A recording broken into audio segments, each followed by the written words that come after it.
Hi అండి, hello నమస్తే, welcome to Geetha's kitchen. ఈరోజు నేను ఈ వీడియోలో బీట్రూట్ రవ్వ లడ్డును ఎలా తయారు చేసుకోవాలో చూపించబోతున్నాను.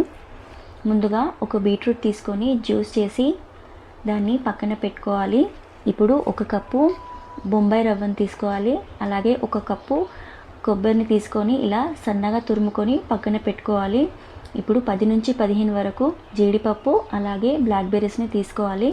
ఇప్పుడు స్టవ్ పైన ఒక ప్యాన్ పెట్టేసి అందులో 1 స్పూన్ నెయ్యి వేసుకొని నెయ్యి కాస్త వేడైన తర్వాత జీడిపప్పు అలాగే బ్లాక్బెర్రీస్ని కూడా వేసుకొని బాగా దోరగా వేయించుకోవాలి.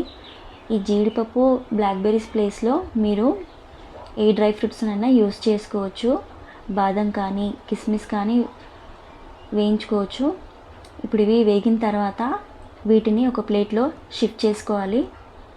ఇప్పుడు ఇదే ప్యాన్లో బొంబాయి రవ్వను కూడా వేసుకొని బాగా వేయించుకోవాలి. ఈ బొంబాయి రవ్వలో పచ్చి వాసన పూర్తిగా పోయేంత వరకు వేగనివ్వాలి. నెయ్యి కాస్త తక్కువ అనిపిస్తే 1 స్పూన్ వేసుకొని బాగా దోరగా వేయించుకుంటే మనకు పచ్చి వాసన అనేది రాదు. ఇప్పుడు 1 స్పూన్ నెయ్యి వేసుకొని ఇది ఇలా కాస్త 2 నిమిషాల పాటు బాగా కలుపుతూ ఉండాలి. ఇప్పుడు ఇందులో మనము సన్నగా తురిమి పెట్టుకున్న కొబ్బరి తురుమును కూడా వేసేసుకోవాలి. ఈ లడ్డూని పిల్లలు చాలామంది పెద్దలు కానీ బీట్రూట్ తినాలంటే కొంచెం ఇష్టపడరు. కానీ ఇలా లడ్డు చేసి పెడితే మాత్రం పర్ఫెక్ట్గా అసలు టేస్ట్ అనేది బీట్రూట్ది అసలు ఇందులో కనిపించదండి. చాలా ఈజీగా క్విక్గా అయిపోతుంది. ఇప్పుడు ఈ కొబ్బరి తురుము కూడా ఓ 2 నిమిషాల పాటు వేయించిన తర్వాత ఇప్పుడు ఇందులో బీట్రూట్ జ్యూస్ని కూడా మంట కొంచెం లో ఫ్లేమ్ మీద పెట్టేసి ఇలా మెల్లిమెల్లిగా జ్యూస్ని వేస్తూ కలుపుతూ ఉండాలి. మంట అనేది లో ఫ్లేమ్ మీద పెట్టేసి బాగా కలుపుతూ ఉండాలి. ఈ జ్యూస్ మొత్తం రవ్వలో కలిసేదాకా బాగా కలిపిన తర్వాత ఇప్పుడు ఇందులో మనము సన్నగా తరిమి పెట్టుకున్న కొబ్బరి తురుమును కూడా వేసుకున్నాం కదా.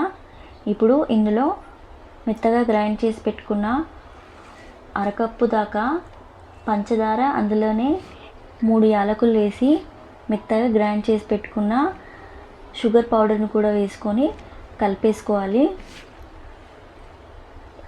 ఈ షుగర్ అనేది అరకప్పు దాకా ఉంటుంది. ఆల్రెడీ మనకు బీట్రూట్లో స్వీట్ ఉంటుంది కాబట్టి అరకప్పు సరిపోతుందండి ఈ క్వాంటిటీకి. ఇప్పుడు మనము వేయించి పెట్టుకున్న కాజు అలాగే బ్లాక్బెర్రీస్ని కూడా వేసుకొని మరోసారి కలిపేసుకొని స్టవ్ ఆఫ్ చేసుకోవాలి. ఇప్పుడు ఒక 2-3 నిమిషాల పాటు ఇది చల్లారిన తర్వాత చేతికి కొంచెం నెయ్యి అప్లై చేసుకొని మనకి ఇష్టం వచ్చిన సైజులో లడ్డూస్ని ప్రిపేర్ చేసుకోవచ్చు. ఇలా లడ్డూస్ని ప్రిపేర్ చేసుకున్న తర్వాత ఒక ప్లేట్లో సర్వ్ చేసుకోవడమే. అంతే, టేస్టీగా ఉండే బీట్రూట్ రవ్వ లడ్డు రెడీ. చాలా తక్కువ ఇంగ్రీడియంట్స్తో హెల్తీగా ఉండే బీట్రూట్ రవ్వ లడ్డు రెడీ.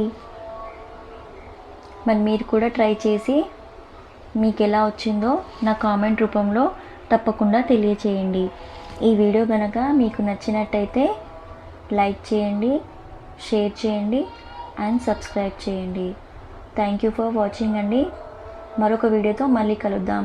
బాయ్ అండి.